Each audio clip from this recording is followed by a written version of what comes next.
Hello students, आज की video में मैं आपको एक्सप्लेन करूंगा दैट इज एक्सरसाइज 12.1 का क्वेश्चन नंबर 1।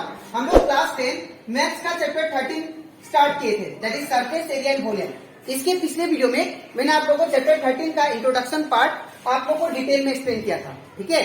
और इसी के साथ साथ मैंने आप लोग को अभी तक क्लास 10 मैथ्स का chapter revision, chapter 1, chapter 2, chapter that is 8, chapter 6 and chapter that is 12 and chapter 11, इन सभी चैप्टर का जितना भी एक्सरसाइज क्वेश्चन था और जितना भी एग्जाम्पल क्वेश्चन था वो सारा एक्सप्लेन कर दिया है, ठीक है। तो अगर आपको सारा क्वेश्चन अच्छे से सीखना है तो आप लोग उसको मेरे यूट्यूब चैनल में जाके उसको देख सकते हो, ठीक है। और इसी के साथ साथ अगर आपको कोई भी डाउट लगे क्वेश्चन में तो आप लोग उसको दैट इज कमेंट कर सकते हो, ठीक है। तो स्टार्ट करता है क्लास। यहाँ पे हम लोग एक्सरसाइज 12.1 का क्वेश्चन नंबर 1 पहले करेंगे। इसमें दिया गया है 2 cube each of volume 64 centimetre cube. 2 cube दिया आपको, ठीक है। एक ये क्यूब है, ठीक है।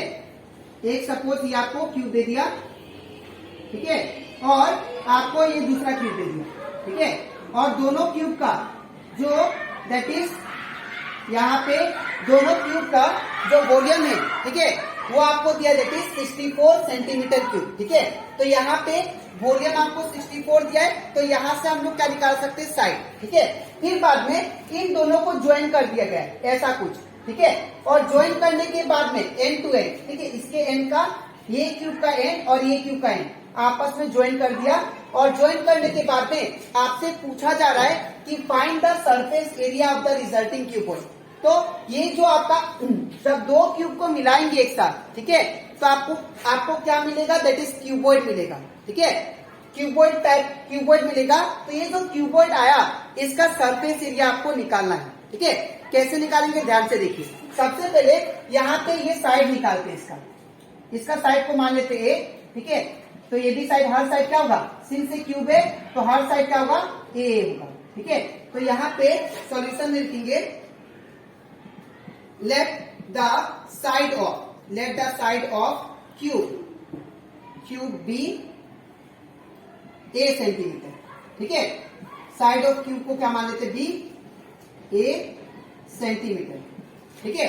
अब इतना करने के बाद अब हम लोग को क्या करना है यहाँ पे, दैट इज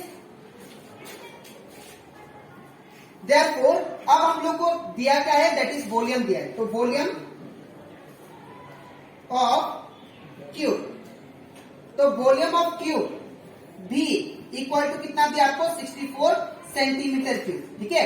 अब वॉल्यूम का फॉर्मूला क्या होता है, दैट इज वॉल्यूम का फॉर्मूला होता है दैट इज ए क्यूब, ठीक है ना। That is volume of cube कितना होता है, ए क्यूब। तो यहां पे क्या लिखेंगे, दैट इज ए क्यूब, ठीक है। ए क्यूब मतलब ए मतलब साइड होता है, ठीक है। तो यहाँ पे क्या होगा, 64 का 64। अब इसके बाद हम लोग क्यूब को उस साइड भेजेंगे तो ये क्या हो जाएगा, दैट इज क्यूब रूट। तो यहाँ जाएगा क्यूब रूट ऑफ 64, ठीक है। अब मैं 64 का एलसीएम लेता हूँ। तो अगर 64 का एलसीएम लो तो 2 3 जा 6, 2 2 जा 4, फिर 2 16 जा 32, 2 8 जा 16, 2 4 जा 8, फिर 2 2 जा 4, फिर 2 1 जा 2। तो यहाँ पे क्या आ गया, that is a equal to under root, ये सारा आ गया 3 3 6। यहाँ पे कितना आ गया, 1 2 3 4 5 6 टाइम्स 2 लिखना पड़ेगा, ठीक है। अब यहाँ पे क्यूब रूट है तो यहाँ पे 3 2 में से 1 2 आएगा, 3 2 में से 1 2, फिर 3 2 में से 1 2। तो यहाँ पे कितना आ गया, 4 सेंटीमीटर। इसका मतलब ये साइड जो क्यूब का साइड का लेंथ है वो कितना है, दैट इज 4 सेंटीमीटर का है, ठीक है। तो सारा 4 सेंटीमीटर हुआ, ठीक है। अब क्या बोला कि जब दोनों क्यूब को मिला देंगे तो क्या फॉर्म होगा, क्यूबॉइड, ठीक है। तो क्यूबॉइड का ये जो है ये तो ए था, ठीक है, और ये भी क्या था, ए था, ठीक है। ये भी ए था और ये भी ए था, ठीक है। नेक्स्ट यहाँ पे ये क्या था, दैट इज ये भी ए था और ये भी क्या था, ए था। ये सारा क्या था, ए था। तो अगर देखिए आप लोग ध्यान से, तो यहाँ पे इंक्रीमेंट किसमें हुआ, इंक्रीमेंट हुआ आपका सिर्फ लेंथ में। ये क्या है आपका लेंथ, ये क्या है ब्रेथ, ये इतना क्या है आपका लेंथ है, ठीक है। तो लेंथ आपका ए अगर 4 है तो a प्लस ए कितना हुआ, 8 हुआ। तो लेंथ कितना हुआ, 8 सेंटीमीटर क्यूबॉइड का, ठीक है। अब यहाँ पे ये जो है आपका ब्रेथ है, तो ब्रेथ में तो कोई चेंजेस नहीं आया, यही रहेगा। और हाइट जो है, हाइट में भी कोई चेंजेस नहीं आया। जब दो क्यूब को जब मिलाएंगे तो वो क्या बनाएगा, क्यूबॉइड, और वो जो क्यूबॉइड होगा उसका सिर्फ लेंथ में इंक्रीमेंट होगा। ठीक है, तो यहां पे हम लोग क्या लिखेंगे, therefore length of cuboid equal to क्या होगा, a plus a, that is यहाँ पे a का वैल्यू कितना है, दैट इज 4, तो यहाँ पे क्या होगा 4 प्लस 4 दैट इज 8 सेंटीमीटर। ठीक है, इसके बाद देयरफॉर ब्रेथ ऑफ क्यूबॉइड, तो ब्रेथ ऑफ क्यूबॉइड कितना है, तो ब्रेथ ऑफ क्यूबॉइड देखिए आपका ए ही है। ठीक है, तो यहाँ पे क्या होगा 4 सेंटीमीटर ही होगा। ठीक है, यहाँ पे याद रख, इसको हम लोग डिनोट कर लेते हैं लेंथ को एल से इक्वल टू, और ब्रेथ को बी से इक्वल टू, और यहाँ पे नेक्स्ट क्या आएगा, दैट इज हाइट, तो हाइट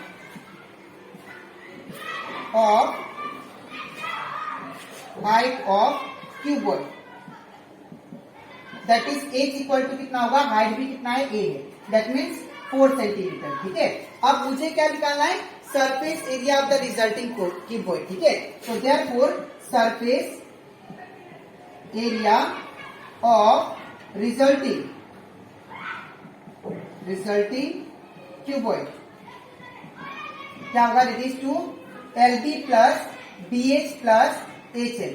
ठीक है, ये आपका सरफेस एरिया निकालने का फॉर्मूला है। ठीक है, अब इतना करने के बाद इसके बाद हम लोग क्या करेंगे, 2 का 2 ब्रैकेट L, लेंथ का वैल्यू कितना दिया आपको 8, तो यहाँ पे क्या होगा 8 इंटू ब्रेथ का वैल्यू कितना 4, तो यहाँ पे 4 प्लस ब्रेथ का वैल्यू कितना 4, तो यहाँ पे 4 इंटू हाइट का वैल्यू कितना 4, तो यहाँ पे 4 प्लस हाइट का वैल्यू कितना 4, तो यहाँ पे 4 इंटू लेंथ का वैल्यू कितना, दैट इज 8, तो यहाँ पे 8। इतना करने के बाद 2 ब्रैकेट 8 4 जा 32 प्लस 4 4 जा 16 प्लस 8 4 जा 32।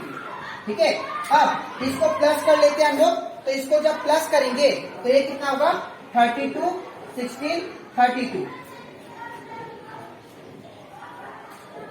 यहाँ पे आ गया 80, तो यहाँ पे क्या होगा 2 इंटू 2 ब्रैकेट मतलब इंटू साइन 80।